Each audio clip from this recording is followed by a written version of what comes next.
This is InvestTalk. Independent thinking, shared success. Hey guys, Kyle from Texas here. I've got a question about ticker PII. That's Polaris. I've been watching it since it's fallen from the 70s or 80s. Starting to get enticing here. What do you guys think about it? Let me know on the show. Thank you. So Polaris, ticker PII, is an American automotive manufacturer. They have a range of vehicles from snowmobiles to ATVs, motorcycles, boats, but they also produce parts and accessories that complement their vehicle offerings. Now, over the past 3 months, the stock has declined by about 33%, 34% almost. It's down 47% in the past 52 weeks, down 15% year to date, and the year is pretty young. Now, one of the reasons is a shortfall in earnings. They reported fourth quarter earnings that fell significantly short of consensus, leading to a 7% drop in the stock price. There also have been reduced shipments and orders, right? So dealing with getting their inventory out the door, converting their costs of goods into revenue and then into profits has not really been great. And so because of that, you've seen their dividend yield soar to about 5.4%. Now in 2024, that number was 4.6%. But still, that's pretty high by historical standards. And even with that fall off, their forward-looking price earnings right now, 27.4 times, 10.8 times price to cash flow, 2.1 times price to book. And look at that revenue growth. Pretty much flat. 1.1% annualized over the past 5 years is pretty much nothing. And in that time, margins have contracted as well from a high in 2022. It had a 7% net margin, projected to be 1.4% this year. Their cash flow has also fallen off a little bit. And even though they're down 15% year to date, even though they're down nearly 50% over the past trailing 1 year period, there's still 10% short interest out there. And so this is a situation where you say to yourself, okay, I've been looking at this name for quite some time, and I've been wanting to get into it, and it's pulling back. But pullbacks can, and in this case, are justified because of the falling revenue, because of the misses in earnings, because on top of that, they also lowered their full year outlook. Frankly, there are not too many good things going on with this name, and you've seen that with, again, 15% drop off in less than a month. So for Polaris, the ticker PII, we're going to have to pass. Thanks for the call. Now, we already answered a voicemail today, so let's dive into our InvestTalk YouTube question bank. And this question comes in from one of our valued viewers, and it's about an ETF. And it says, hi, I'm considering buying RISR ETF.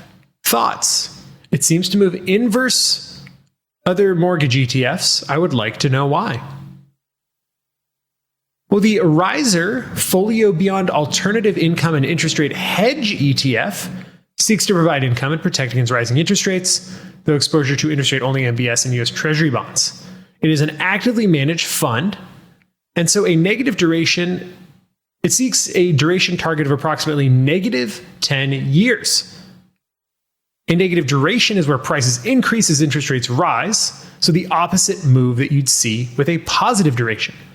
And so the short, quick answer to your question of why is this moving the opposite is because it targets a negative duration. Now, it does so in a pretty expensive way. Almost 1% is its management fee. It's a pretty small fund as far as ETFs go, only about $122 million under management. Now, I don't have much coat there. Total holdings, about 60 holdings. Pretty evenly split, though the top 10 does represent 50% of the fund. And as you'd expect, all in fixed income securities. And so I guess the question is, what is the purpose for why you'd want to buy this ETF? If you are taking a negative stance, right, if you think interest rates are rising, then sure, the price of this ETF would increase because the duration is negative. And so this is essentially just a play off of interest rates, a directional bet. I wouldn't consider it a long-term hold just because it's investing in MBSs and U.S. Treasury bonds. It is a directional bet on what you think interest rates will do. And so it's been positive this year. Year to date, it's up about 1%. Over the past 3 months, it's up about 4.5%. So as always, understand and know what you own, know the purpose for why you would buy it, and know what really is meant to be a long hold and what is meant for short-term forecasts. Let's pivot back to the InvestTalk voice bank now. I just listened today and really enjoyed your discussion, and I have a question. Would this be an opportune time to get into annuities? Hopefully, you'd make more off of annuities. And also, I would be going into fixed annuities, of course, but I know they charge a lot of fees, and I've been putting it off, but I'm 64 and I'm retired and need an extra line of money coming in. So I was wondering if a fixed annuity would be good now, and also if you would know a good company to go with. Thanks. Bye. So I have an interesting relationship with annuities. I generally think that annuities are vehicles to get income while also being charged very, very high fees. Typically, people that sell you annuities are not fiduciary advisors who have your best interest at heart, but rather people that are trying to earn fees off of commissions from selling those annuities. Now, variable annuities can be far more dangerous because they are volatile. They are tied to market performance. Fixed annuities, though, is essentially you are paying for a solid income stream. And so for somebody who wants stable income with a guaranteed stream, well, this would make sense, right? It's a very safe, conservative option. It's also far less complex than doing the same thing in the market, creating a portfolio of bonds or dividend stocks that would give you that same income stream that you are looking for, but also could potentially see capital growth. But there's also an important part to know that, right, spending in retirement, spending at all over longer periods of time is not just about how much money you're spending in today's dollars, but how much money you're spending in the dollars in the years that you're spending it. What am I trying to say in a convoluted way? Inflation. Fixed annuities can over time not keep up with inflation because they generally don't adjust. And then what happens if, I can no longer wait for this revenue stream, I need my money now, well, then there can be surrender charges and limited withdrawal options to help you get your money back.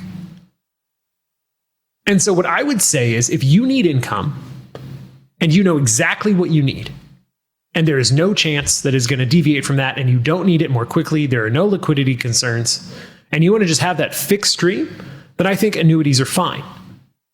But generally speaking, it is entirely possible to create the same investment experience in terms of the income that comes to you with a portfolio of assets that you can sell should you need immediacy in terms of the total pile of money that you have.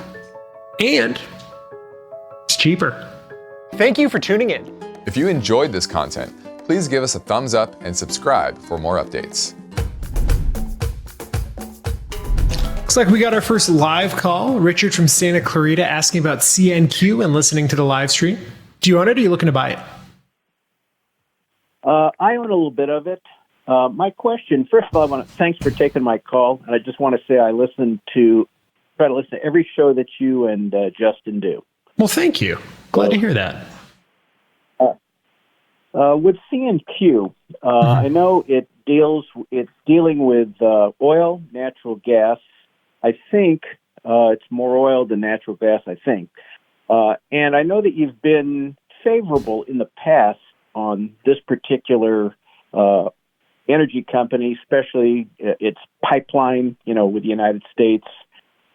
My question now is, given what may happen with the Canadian tariff, is this something, would CNQ something might be good idea to, get out of, or do you still have, strong beliefs in it? Yeah, that's a great question. So for those of you listening, CNQ, Canadian Natural Resources Limited, it's a very large company, about $64 billion market cap in US dollars. It's a Canadian company. It's got about $8.5 billion in debt. Cash flow looks great. It buys back shares, has a pretty high dividend as well, about 5% dividend yield. Now, you are correct. They do produce more oil than natural gas. They're Canada's number one largest crude oil producer, second largest natural gas producer as well. So a very large energy company, primarily focused in in Western Canada. And so a lot of their oil and gas flows down to the Midwest and the western part of the United States. A lot of people don't know this, but a lot of the refineries in the US primarily are built to intake Canadian oil. And so, as you mentioned, potentially on Saturday, we have tariffs that could be put in place on Canada and Mexico. It doesn't fully appear what the desired effect is. Some think, we'll talk a little bit later in the show about the Commerce Secretary nominee pointing towards reducing fentanyl smuggling across the border being what would cause the U.S. to remove those tariffs. There hasn't really been any negotiations yet, so it seems like the tariffs might be put in place before negotiations. It's unclear. There's a lack of clarity here what's going to happen. But the effect would be more expensive importation of this oil towards refineries that are specifically made for Canadian oil. Right? 97% of this company's revenue, as you can see here, comes from North America, even though some of its production comes outside of North America. Most of the revenue comes from North America. And so if the tariffs were to be put in place, which given that this name is it's flat on the year, right? It hasn't really moved much on the year. It's only down about 7% over the past 3 months. The market is essentially calling a little bit of a bluff on long-term tariffs, which I've been leaning more towards because most of the policy team in place seems to be in the camp of using tariffs as a threat rather than tariffs as a long-term solution to rebuild manufacturing or industry within the United States. But it could hurt in the short term. It certainly could hurt in the short term. Now, if you have a lot of exposure to CNQ, I would probably think about trimming it back. If it's just one of the smaller names or has a reasonable weight within your portfolio, I think CNQ is a good name to hold because, again, it is the largest producer of oil, second largest producer of natural gas in Canada, which has a lot of demand coming from the U.S. So we are all watching closely to see what happens this weekend. I don't think there's an alarm bells yet that would suggest that you would need to get rid of this immediately. Certainly the market doesn't think so. It's up 1.1% today. So CNQ, like the name, waiting and watching is what I would say. Thanks for the call. All right. Thank you. Looks like we got another live call. This time it's from Will in San Diego asking about VRT. And Will is also listening to the InvestTalk live stream. Hey, Will, how's it going? Oh, pretty good. I certainly enjoy the program and the comments by yourself. I was watching CNBC today. Okay. And they mentioned this as one of the stocks that they were buying. One of the guest hosts was buying. Okay. So I was wondering what you thought of it. So then I presume that you don't own it yet. You're just considering buying it. Yes. Okay. Well, VRT is Vertiv Holdings, and it falls within the, I would say, AI theme a little bit in that it provides digital infrastructure and continuity solutions. So they design, manufacture, and create hardware and software for these data centers. And for all you who have been paying attention the past year or so, AI is a pretty big theme right now. And outside of the chip manufacturing that you see at companies like NVIDIA is the other side of it, the servers, the data centers, the powering of those data centers, the HVACs, all of these companies that make products that make these things possible. Now, as you'd imagine, the technology sector is pretty volatile, right? This name is up 100% over the past year, yet down 2.7% year to date. Now, a lot of that has happened in the past couple of days because of the news that we hear out of China, right? On the 24th, this thing was trading at 146. Now it's trading at 110, even though it's recovered a little bit, like a lot of these tech names, up 3.67% today. Now, it's a fairly large company, about $39 billion market cap. It has very little debt, about $3 billion in debt, and hasn't really issued shares in the past 5 years. So all these things are things that we like. Its cash flow is improving. Its profitability is improving as well. Their margins, their net margin has grown from 6.7% last year to about 13% is where it's projected to be this year. They actually report 2024 earnings February 12th. So earnings are coming up. And so the question is, right, we have this company that is involved in with this theme, this AI secular growth theme. What's the relative valuation here? Are we getting it cheap? Are we paying a lot for it? Well, it's trading 32 times forward-looking cash flows.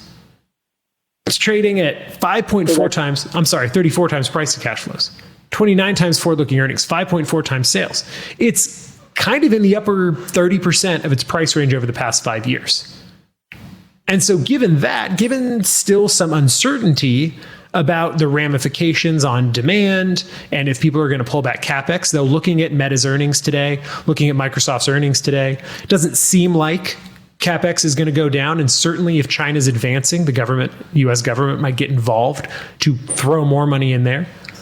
But still, it's a little bit expensive. So I would keep this name on my watch list for now. Wait till it comes back down to a more reasonable valuation. I mean, the reality is they report earnings on February 12th, right? We're going to see a lot of volatility in the next couple of weeks. So I would wait to see what came about in 2024, what their guidance is forward-looking for the next year. Thanks for the call, Will. Have a wonderful day. Now, in a major shift, President Donald Trump has signed an executive order banning the development of a digital dollar. Effectively, what that does is it pulls the U.S. out of a global race for central bank digital currencies, also known as CBDCs. Now, while the U.S. Federal Reserve has never been fully committed to launching a digital dollar, this formal removal, this formal ban, makes the United States the only country to prohibit a CBDC. And that could, in turn, have some pretty major geopolitical and financial consequences. John Lipsky, director of the Atlantic Council's CBDC tracker, says that the ban sends a strong signal. The U.S. is stepping aside and leaving Europe and China free to shape global digital currency standards. The European Central Bank is set to roll out key details for a digital euro later this year, and China's digital yuan is already in use for cross-border transactions. So why does this matter? Well, CBDCs have long been touted as a way to make international payments faster, cheaper, and more transparent, essentially replacing traditional banking systems with instant transactions. Supporters argue that this could modernize finance and provide an alternative to physical cash, which is increasingly falling out of use. But opponents, including the president, say that CBDCs pose major privacy risks, arguing that they could become a tool for government surveillance. So what does this executive order do? Well, it explicitly cites threats to U.S. sovereignty and financial stability. It reinforces concerns that a digital dollar could give too much power to the government over personal finances. And this decision comes in a pretty critical juncture for cryptocurrency, as a divide is emerging in the global CBDC landscape.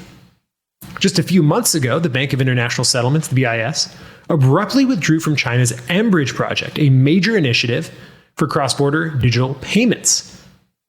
Analysts say this reflects growing geopolitical tensions over who will control the future of digital finance. But meanwhile, the U.S. ban raises questions about how all of these international CBDC projects will interact.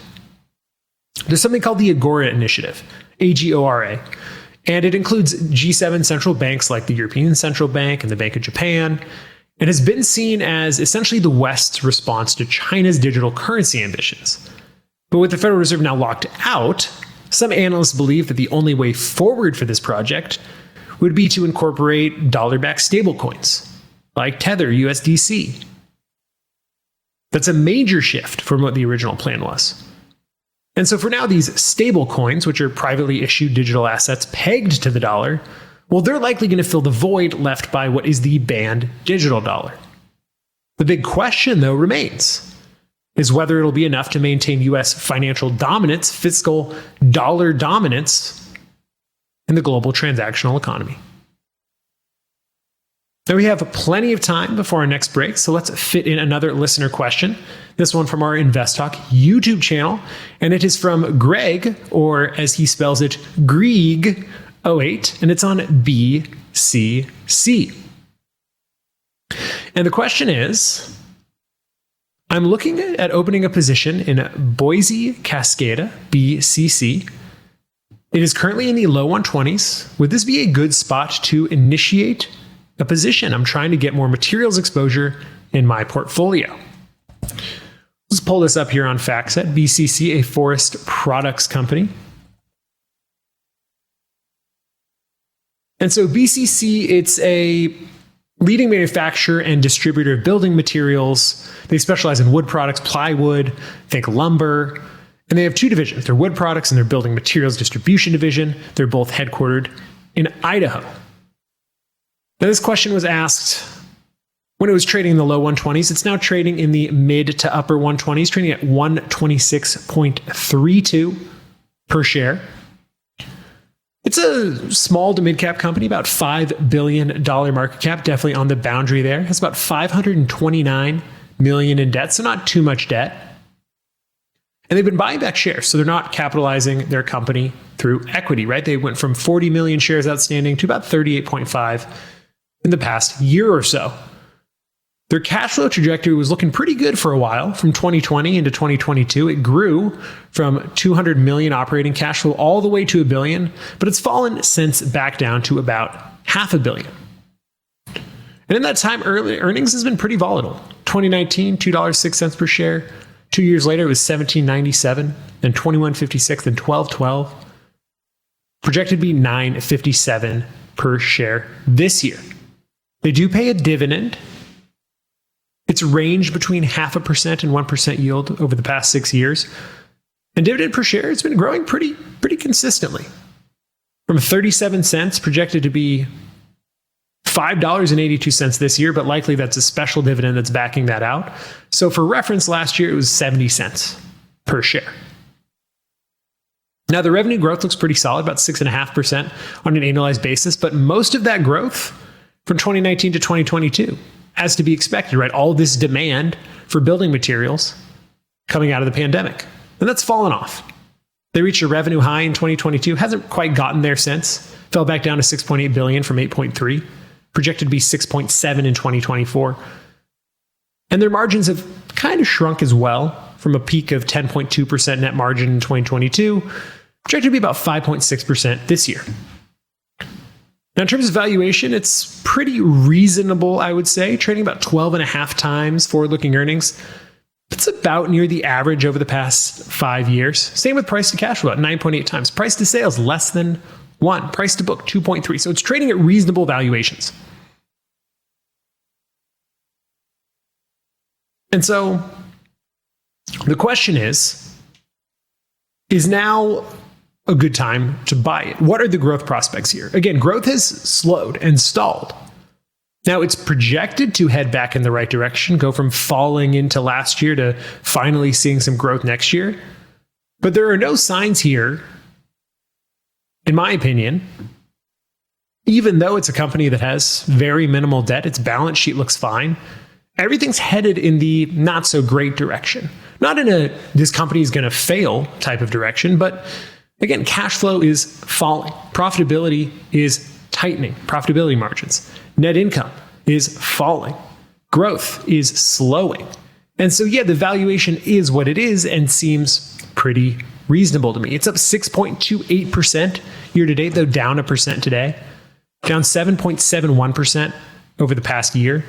I think this is a situation where this company is probably fine. I think it's probably going to perform just like the industry. It doesn't seem like it's going to be a big outperformer. There are some macro headwinds in the building space, particularly probably related to its supply chain. Let's take a look at its supply chain here. Most of it does come from the US, so certainly tariffs would not be a big effect there. Most of their customers are in the United States as well. The company is headquartered in Boise, Idaho. But still, again, the thing that gives me pause here, not solid growth, cash flow headed in the wrong direction, profitability slimming down. So for ticker BCC, Boise Cascade, gonna have to pass. Unlock valuable financial insights and strategies by signing up for the KPP Premium Newsletter. I asked, and our friend Bill from Northern California, who is listening on AM 1220 in the Bay Area, answered. Thank you for calling. You have a question about Verizon. Do you own it or are you looking to buy it? Yeah, thank you, Luke. I have owned it since 2022, and I had a really high cash position, and I just started buying it as it went down, and so my average cost was probably around a little bit higher than where it is right now. But I was going to sell some actually when it got up to 45 last fall, but I missed that boat before it started plummeting, and I wasn't in a hurry to get out or anything. I was just going to lighten up, kind of balance. But I just wondered what kind of insights you could tell me about the company in general.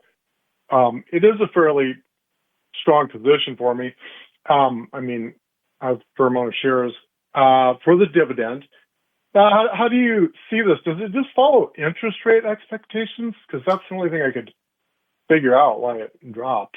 Yeah, that's a great question, because Verizon, as everybody likely knows, the cell phone carrier, broadband service, internet provider, ticker VZ, it's a very large company, right? It's a $170 billion market cap company. And it's trading at really low valuations, 8.6 times forward-looking earnings, 4.6 times forward-looking cash flow, 1.7 times price to book value, 1.3 times price to sales. Very cheap valuations. And growth has been pretty good. They reported earnings on the 24th. Earnings looked very solid. They beat their Q4 estimates. They showed solid momentum in their broadband customer growth. Their cash flows are pretty robust, right? They have $36 billion in operating cash flow. They pay a really solid dividend, 6.7%, which sounds crazy, but that's where it's been since 2022. And they just overall have had really strong subscriber growth from their broadband segment. Financially, they look really good from an income statement perspective. And even the outlook looked good, right? They said that their revenue growth, they were upgrading their revenue growth expectations on this name. And so for me, it's like you look at this and you say, okay, well, how is this trading at such low valuations? It's up 73 basis points year to date. It's only up down 4.21% over the past 52 weeks. It's underperformed the S&P and its industry since 2020. And so I think the answer's got to be its debt levels, right? It's got $169 billion in debt on a $170 billion market cap company. Now, their their interest coverage ratio, which is the amount of earnings before interest and taxes relative to the amount of interest they have to pay. So it's essentially how many times over they can pay their interest expense. That's become more reasonable, right? A higher number is better. And so it was at a low in 2022, 3.93. Now it's at 4.51. So even though they have this debt, it appears to be long-term, low-cost debt. But it's a lot. I think that's frankly what is going on with Verizon, is even though their growth looks pretty solid, from a technical perspective, it does not look too great. Again, it's consistently underperformed the market. Its relative strength relative to the Russell 3000 is not good. But the margins are headed back in the right direction. And so this seems to me, again, just a debt story. If it's a relatively fairly large position in your portfolio, if interest rates are going to be higher, as they seem to be, right? Even though the Fed cut rates last time around or a couple meetings ago, longer end of the curve still heading upwards. And so, again, I'm going to say it one more time for the sake of clarity. This is a debt story. They just have too much debt on their balance sheet. I don't think you need to sell all of it. If it's a fairly large position, though, it's been underperforming again for 5 years. So I think you always have to think about investing, not just about the company you're looking at, but the opportunity cost of not putting it elsewhere. And so this may be a good time to diversify. But from a growth perspective, it looks positive to me. Thanks for the call. Now, it looks like we don't have time to talk about the Commerce Secretary's comments, because you know what? We just had so many questions from you.